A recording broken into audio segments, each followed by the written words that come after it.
Trading for beginners और how to start trading, ये सबसे ज़्यादा पूछे जाने वाला क्वेश्चन है और उससे भी ज़्यादा उसके जवाब हैं। पर क्या ये जवाब सेटिस्फाइंग है? मेरा जवाब है नहीं, क्योंकि हम लोगों को बताया जाता है कि इक्विटी में ट्रेड कीजिए, पॉजिटिव थिंकिंग रखिए, पहले सिर्फ एक लॉट से ट्रेड कीजिए, उससे सीखिए, बाद में क्वांटिटी बढ़ाना। पर सवाल तो था कि कैसे ट्रेड करना है। एक लॉट से सीखने के लिए भी तो पहले ट्रेडिंग आनी चाहिए ना। यहाँ मैं आपको बताऊंगा ट्रेडिंग सच में कैसे की जाती है।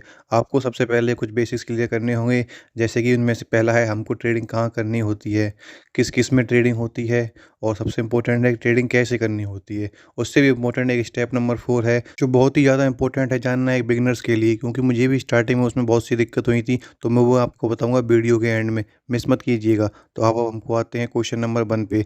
आपको ट्रेडिंग करने के लिए एक डीमेट अकाउंट की ज़रूरत होती है। ऑफ कोर्स उसके बहुत सारे ट्यूटोरियल्स पड़े हैं यूट्यूब पे, तो मैं आपका टाइम वेस्ट नहीं करूँगा। आप वहाँ से अकाउंट ओपन कर सकते हैं। फिर आपको उस ऐप को चलाना सीखना होगा जिसमें आप ट्रेडिंग करना चाहते हैं, ताकि यार जब आप ट्रेडिंग करें तो आपको पहले से पता हो कि कहाँ से ट्रेड लेनी है, कैसे ट्रेड लेनी है, कहाँ पे स्टॉप लॉस लगाना है, कैसे लगाना है, कैसे एंट्री लेनी है, कैसे एग्जिट लेनी है। जब आप ये सब सीख लेंगे तो फिर हम आते हैं अपने सेकंड स्टेप पे कि ट्रेडिंग किस किस में होती है और हमारे लिए क्या बेस्ट है। ऑफ कोर्स स्टार्टिंग में इक्विटी में ही ट्रेडिंग करनी चाहिए, क्योंकि उसमें वॉलेटिलिटी भी कम होती है और लॉस का भी खतरा कम होता है। आप स्टॉक्स में या ऑप्शंस में ट्रेड कर सकते हैं। ऑप्शंस में सिर्फ निफ्टी या बैंक निफ्टी ही नहीं आते हैं, आप स्टॉक्स के ऑप्शंस में भी ट्रेडिंग कर सकते हैं। पर आप पहले ये सीखिए कि ट्रेडिंग करते कैसे हैं। अभी आप अपने बेसिक्स क्लियर कर रहे हैं, तो आप में दोनों में फ़र्क क्या होता है वो सीखिए। फिर हम आते हैं अपने थर्ड स्टेप्स पे। ट्रेडिंग के लिए आपको एक चार्ट देखना होता है जिसके ऊपर आप ट्रेड लेते हैं। तो आप पहले उस चार्ट को समझना सीखिए, उसकी एनालिसिस करना सीखिए कि कैसे उसकी एनालिसिस की जाती है। मार्केट बुलिश है या कह लो कि ऊपर जा रहा है, ग्रीन कैंडल बना रहा है, तो बाय करना होता है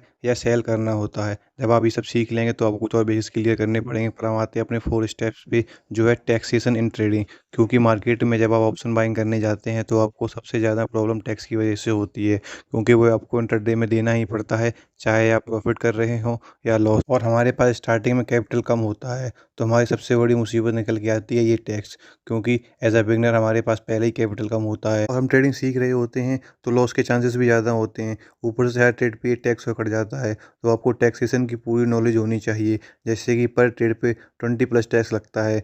पर इसमें एक चीज़ और है, जैसे कि आपने पहले कोई ऑप्शन बाई किया तो आपको सेल भी करना होगा, तब आपका एक ट्रेड कंप्लीट होता है। पर ब्रोकर ऐसे टैक्स नहीं काटते हैं। उनके लिए आपका एक बाय करना एक अलग ट्रेड है और उसे सेल करना एक अलग ट्रेड। तो आपके कंप्लीट ट्रेड पे 40+ रुपये टैक्स कट जाते हैं। पर कई ब्रोकर आपसे 50+ टैक्स भी ले लेते हैं। तो आपको स्टार्टिंग में ये भी पता करना होगा कि कौन सा ब्रोकर कितने टैक्स काटता है। सो ये वीडियो काफ़ी लंबी हो गई है, तो बाकी बेसिक्स हम नेक्स्ट वीडियो में बात करेंगे। तब तक आपकी कोई क्वेरी या क्वेश्चन हो तो आप हमसे पूछ सकते हैं। नमस्कार।